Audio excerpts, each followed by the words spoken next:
요즘 세상이 하도 어지럽다 보니 좌파 논객 진중권 씨도 한마디 했습니다. 청와대가 미쳤다고 합니다.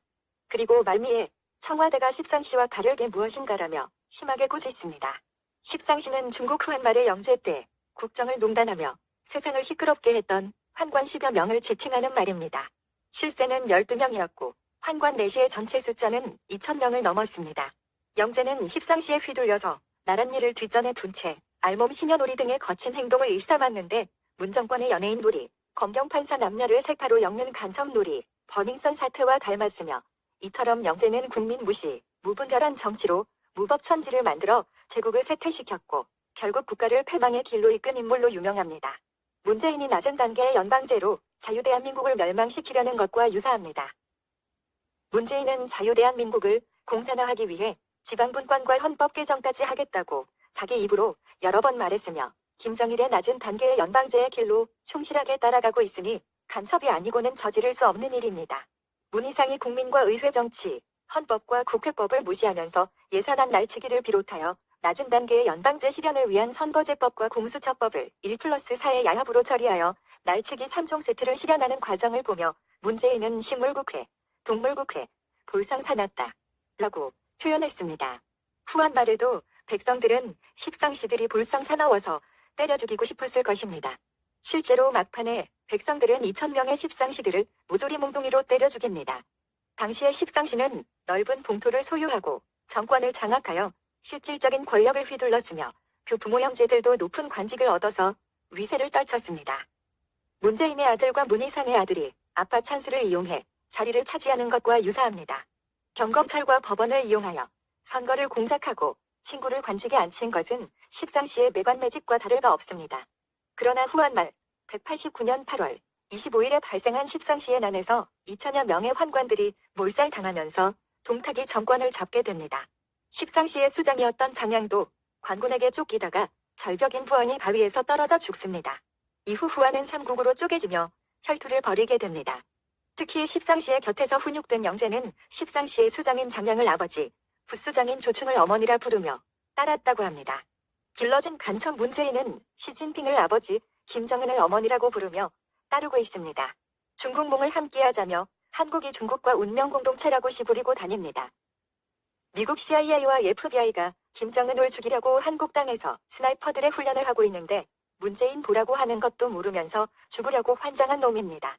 환관은 생식기가 없는 남자 내시로서 조석으로 가까이서 군주의 수발을 들므로 국정동향 정보는 물론 주군의 성생활까지 그 비밀을 속속들이 알고 있습니다. 따라서 왕을 움직일 수 있는 비법을 알고 있는 것이지요. 임종석, 조국, 백원우, 문희상, 정세균, 유재수 등을 비롯한 2,000명의 문박, 녹박 환관들이 방송 장악으로 여론을 조작하며 국정을 농단하고 있습니다. 그런데 1월 초 좌파 진중권의 십상시 발언이 현 정권을 뒤흔들고 있으니 참으로 아이러니한 일입니다. 야당에서는 이번 사건들을 문정권 게이트 10종 세트라고 합니다. 십상시에 버금가는 각종 비리들이 하루가 멀다 하고 쏟아져 나옵니다. 조국 게이트, 정경심 게이트, 버닝썬 게이트, 우리들 병원 게이트, 사모펀드 게이트, 태양광 게이트, 원전 폐쇄 게이트, 울산시장 선거 공작 게이트. 끝도 없이 파다파도 나옵니다. 청와대 민정수석실, 산하공직기강 비서관실이 감찰 결과를 덮어버리고 대통령 친구를 시장에 앉히려고 공작 선거를 하는 등 비선 실세로 불리는 3인방이 경찰과 짜고 국정을 농단했다는 것입니다. 그런데 청와대에서는 이런 사실이 알려지자 문건은 찌라시에 떠도는 풍문, 풍설을 모은 것에 불과하다는 해명을 내놓았습니다. 그런데 문제는 찌라시를 모아놓은 것에 불과하다는 문건이 공공기록물이고 그것을 유출했기 때문에 이 나라 최고 권력기관 청와대의 체면이 말이 아니게 된 것입니다. 그러면 현 정권에 십상시는 존재할까요? 윤석열 검찰은 철저한 수사와 함께 청와대 비리, 선거 공작을 파헤치겠다고 나서고 있습니다. 검찰은 문건을 유출했느냐 여부를 수사하려고만 합니다. 그러나 문건 내용이 사실이냐의 여부가 더 중요합니다. 이번 폭로 문건을 보면 청와대에서는 대통령의 측근들이 서로 견제, 비난, 루머를 확산하고 숙청하는 일들이 벌어지고 있는 것 같습니다. 마치 여인과 내시들이 구중궁궐에서 황제를 독차지하기 위한 암투와 같이 느껴집니다. 중국 역사에 나온 십상시와 구중궁궐의 암투가 2019년 청와대에서 사극처럼 재현되고 있는 듯하여 여간 씁쓸한 것이 아닙니다. 어쨌든 어지러운 시대를 보면 황제가 무능했으며 그 주변의 환관들이 권력을 뒤흔들었다는 공통점을 발견할 수 있습니다. 지금 대한민국을 보면 십상시 시대처럼 권력의 암투가 벌어지는 역사 속의 일들이 재현되는 듯한 모습입니다. 문제는 권력의 집중과 측근들끼리의 권력 암투가 나라를 망치는 것입니다. 그런데 이런 문제가 비단 청와대뿐이겠습니까? 각종 사회단체와 기업, 학교, 종교 집단도 마찬가지입니다. 우리 사회에도 혹시 작금의 사태를 몰고 온 십상시는 존재하지 않을까요?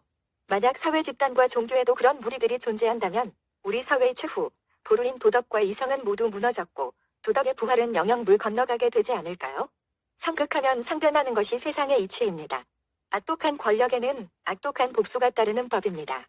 개인이나 가정이나 단체나 국가나 종교나 모두 그 권력이 왕성할 때를 조심해야 합니다. 하늘은 짓지 않은 벌을 내리지 않으며 행하지 않은 복을 내리지 않습니다. 마찬가지로 한납지라시 수준의 루머로 나라가 흔들리지 않습니다. 이렇게 온통 나라의 이목이 십상시에 쏠리는 이유는 아마도 권력의 내부에 죄를 지은 자들이 넘쳐나기 때문이 아닐까요? 그 죄를 덮으려고 선거제와 공수처법도 어거지로 통과시켰습니다. 도둑이 제발 저린 것입니다. 다음은 나라를 복에 넘기려는 문재인의 과거 발언 모음입니다. 낮은 단계의 연방제를 실현해서 실현해서 연방제를 That South Korea has a leader who is subverting his own society. Moon Jae-in, as we've just heard, is trying to undermine the whole notion of liberal democracy. He is jailing his opponents. He is muzzling North Korean defectors. He is allowing pro-North Koreans to run around and have the free reign of South Korean society. He's taking down barriers to North Korean infiltration and invasion. We know that he's whitewashing North Korea.